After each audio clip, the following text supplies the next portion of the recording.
We are delighted that today has finally arrived and we were able to sign the Memorandum of Understanding between the university and the Women and Gender Equality Commission. Before I introduce our Vice-Chancellor, I know you have a very important task, but I want to say this commission, or the commission as is presently, its term will be coming to an end, and we're happy that we're able to have this before our tenure is completed. And we also want to use this opportunity to thank you for your collaboration. We want to thank our colleagues here, especially Vanda, who has been the representative here through the IGS and the Commission.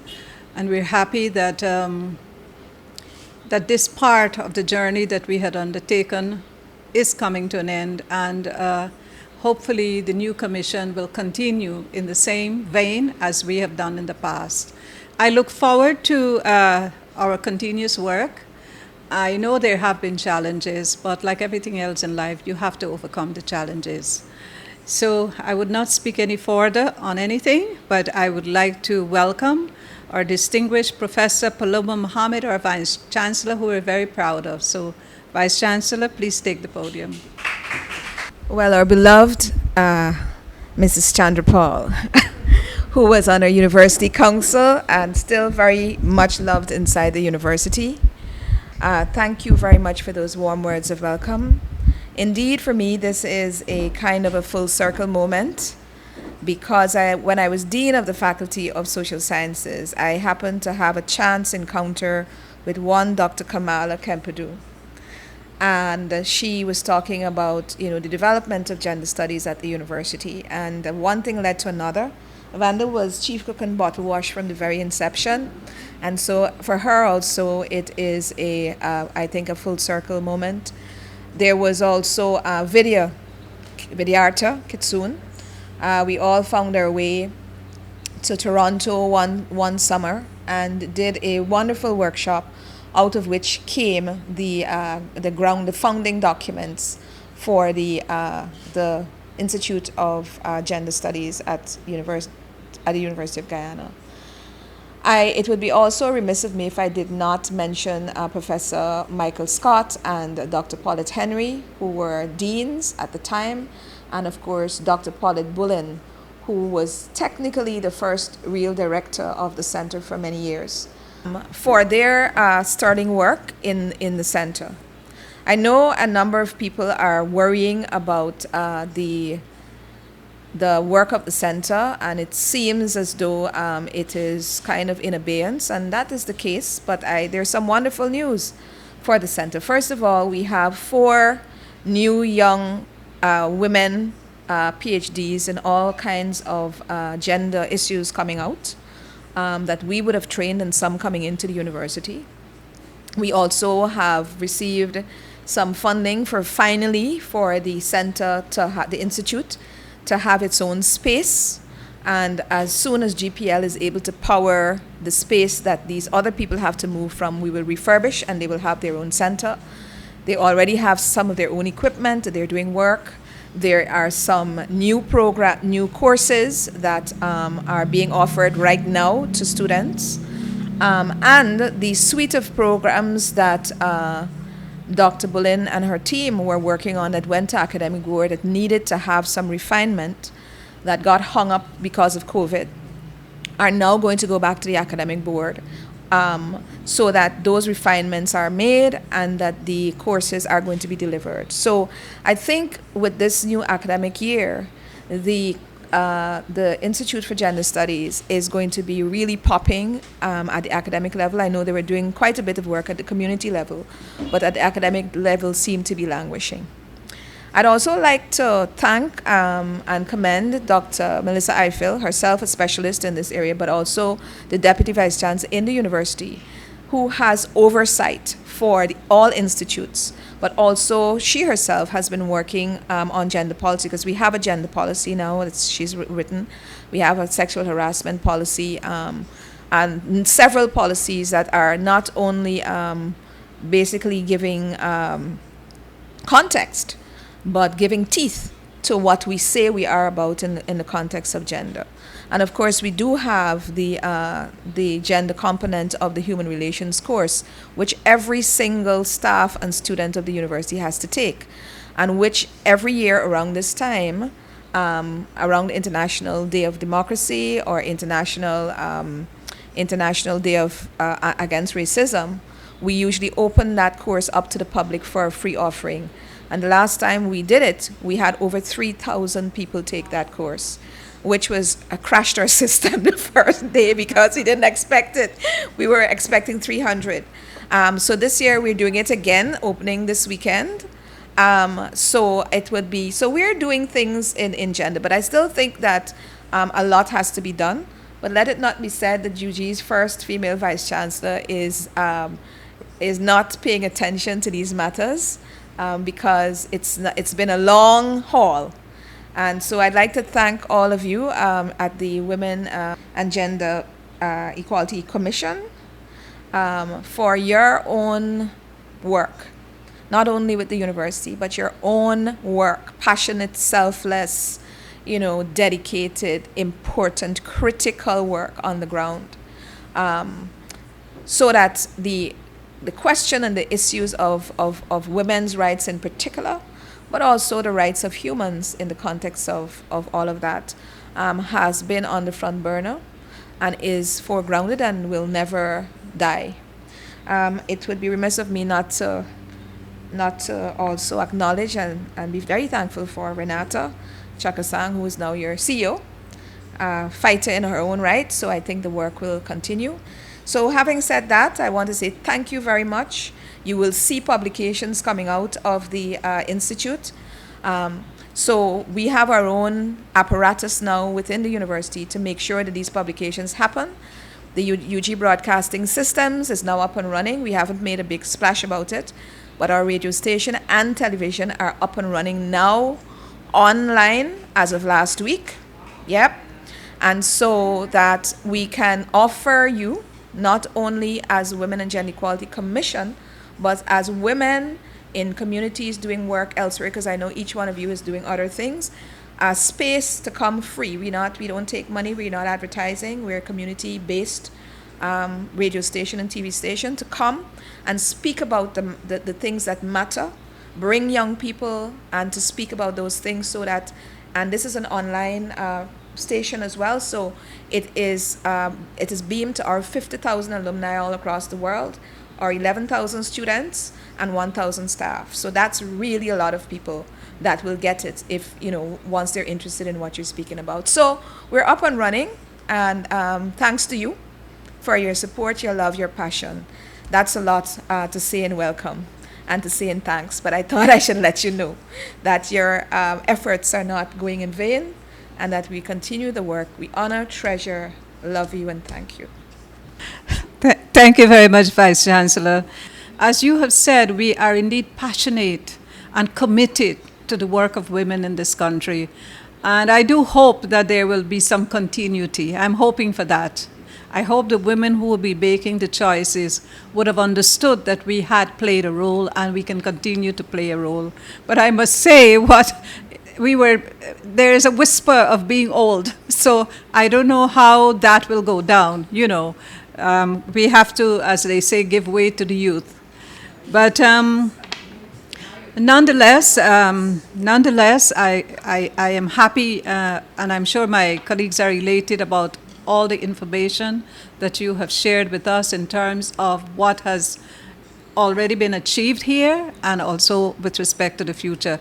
I certainly would love to take up the challenge to get women, especially from the grassroots all over the country, to be able to share what they're doing, because there seems to be a resurgence among grassroots women about getting involved. So I really welcome those initiatives, and thank you very much. We're proud of you ourselves, and it is good to know that being the head of the university, you are making tremendous strides, and we thank you and your team for this wonderful work. And now it is my pleasure to invite not only my commissioner, she has been like a sister, a dear friend, a woman who I respect a lot, Vanda, to take the podium. Good morning, everyone, and it's wonderful to be in Professor Paloma Mohamed's Vice-Chancellor office.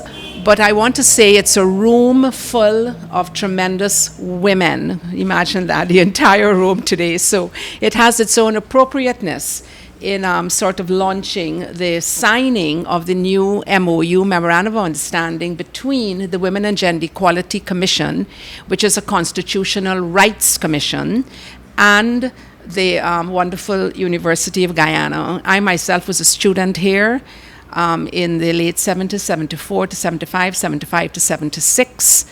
And then I came back, having gotten my degrees from UWI, and I came back and I taught here for 10 years in the Department of English. My one true love academically, literature.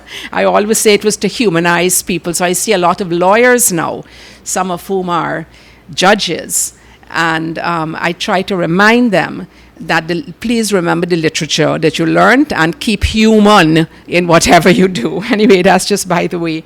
So Professor Paloma Mohamed, our chair, Indra Chandarpal, our CEO and former commissioner, Renata Chakasang, Dr. Mellissa Ifill, Ms. Cummings, lovely to meet you.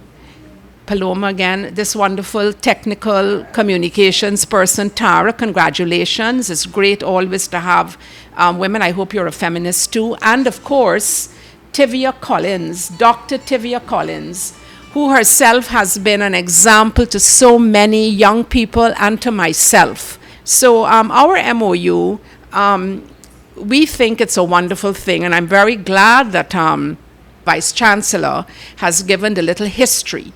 And one of the things that we'd like to initiate, which we have in the MOU, but have never done, what should I say, sequentially or consistently, and that is to initiate, maybe from today, going forward, a series of guest lectures that can come through the IGS under the aegis of our MOU. And perhaps the first person that we should ask to give under this new dispensation, the first guest lecture maybe could be Kamala Kempadu herself. So I kind of leave that in the lap of Tivia and team of the and Dr. Mellissa Ifill of the IGS, and I'm hoping that again through the IGS, some of the things that we should promote in the Institute of Gender Studies would be this common ground that can be met in a country like ours, which is so divided. But I've always felt that women can be the saviors of Guyana in one way or another, just as I believe that indigenous peoples also, in fact, basically have us in their hands as that broker nation in Guyana. Anyway, so just to say that a few of the main things in the MOU that we are going to continue would include the scholarship. I think we are now saying we would have two. One would be sponsored outside of the commission, one through the commission, but we want to have two full scholarships a year, continuing through the program of those two candidates, and it's being renamed the Magda Pollard Scholarship for Women in Science, because Magda, our dear late Magda Pollard, such a wonderful example of a Guyanese woman, it was her idea to make sure that women in science are given recognition, and that a prescription for the scholarship being awarded is that those now two students, well, we had two before, they must do the gender course or courses, and again, under advisement from you, so that at least when they're doing their science program, they're going to be gendered in the best way through our IGS and other programs. So I think the other thing I wanted to end by saying is that we really look forward to having the community component of the course really fleshed out and continuing, because as you know from Toronto, that was one of the examples from University of Toronto we wanted to do, where you have a bridging course, so that women or men or people who don't have the qualifications for UG can still benefit. Something like what you're doing with that other beautiful thing can benefit and then maybe in time, get the appetite for then qualifying for UG, even if as mature students. And finally, I believe that we need a board. I think that IGS in the early days, it did have a board. I know I was on it. Nicole Cole was on it, Vidyarta Kassoon was in it, Karen D'Souza was in it. So we had some NGO people, and then we had a lot of UG people. But then what happened, it became overbalanced with UG people who then didn't have the time to meet. And the thing kind of collapsed. So this time around, just to put on your agenda, Tivia and Mellissa, a board. And the board should be a balance of the NGO community that deal with women and women's issues, and those like yourselves in UG who are specific to the IGS and or the other courses that are going on. So thank you very, very much. It's exciting times, and long live Guyanese women, long live Caribbean women, long live our Vice-Chancellor, Professor Paloma Mohamed, and her brilliant team, and us in the Women and Gender Equality Commission. Thank you very much. It's a wow, Vanda. It was a great presentation when you not only give us the history, but you give us your vision as to how you see the IGS and the WGEC moving forward. Thank you very much. And now I have the pleasure of inviting Dr. Mellissa Ifill. She will speak. Thank you very much, Madam Moderator, Ms. Indra Chandarpal, Chairperson of the Women and Gender Equity Commission. Professor Paloma Mohamed Martin, Ms. Vanda Radzick, Commissioner, Renata Chakasang, Dr. Collins, Crest, Tara. I don't know how I'm expected to follow three such brilliant women. I don't know. But just to let you know that I am extraordinarily proud to be here, to see the signing, reinvigoration, renewal of this MOU between the University of Guyana and the Women and Gender Equality Commission. I myself got kind of roped into the process a bit early on by, again, Kamala, who herself took me up to Toronto to have some discussions. And this was, I think, probably years after the IGS had been established. And she felt that it needed to be developed and built out, and she needed to kind of reach out to a number of other women working in Guyana, particularly at the university, to see how this could be done. So I have long had an interest in the Institute for Gender Studies and its work.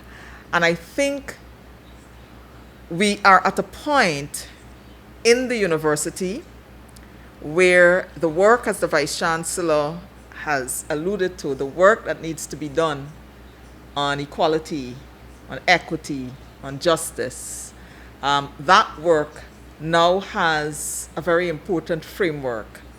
The Vice-Chancellor would have mentioned the university has crafted policies, a number of policies, including a gender policy, including a sexual harassment and sexual misconduct policy, including inclusivity and diversity policy. And all of these policies are geared towards a number of things. One, really ensuring that anyone who comes to the university, whether as a student, a staff, or a vendor, someone with whom we interact, that everyone has the capacity and everyone has the ability and everyone has the space to be themselves and to live and function within an environment that is free from any kind of harassment and or harm. And I think that's the framework that we wish to really develop, not just at UG, but throughout Guyana. Because you know, and I know that you know, that we have a crisis in Guyana, a crisis particularly as it relates to violence, violence against our children, violence against women, interpersonal violence. We definitely have a crisis. And so we at the University of Guyana pledge to do our part to support the efforts of you brilliant women at the Women and Gender Equality Commission, and others within the society, other NGO groups within the society, to really address some of these critical structural gender imbalance issues that is fueling a lot of the violence that we see in our society today. So we're going to do our part. We're going to do our part in terms of training and capacity building. We're going to do our part in terms of helping our own faculty and students to rethink and think about gender in more progressive ways. We're going to do our part in terms of the research that is needed to guide policies. And we're going to do our part in terms of working with communities, working with people in new and different and innovative ways. So I would just like to congratulate both the university and the Women and Gender Equality Commission for, again, renewing our commitment to working towards a better society for us all. So thank you very much, and I will hand it back to the chairperson. Thank you very much, Dr. Ifill. We are happy to know that you will also be batting for us. It is very important. We have the opening bats person, and we need the others that will come on board, all of you here. So, well, we've had enough talk, and I think now is the time for the important task at hand, and that is the signing of the Memorandum of Understanding between the University and the Women and Gender Equality Commission.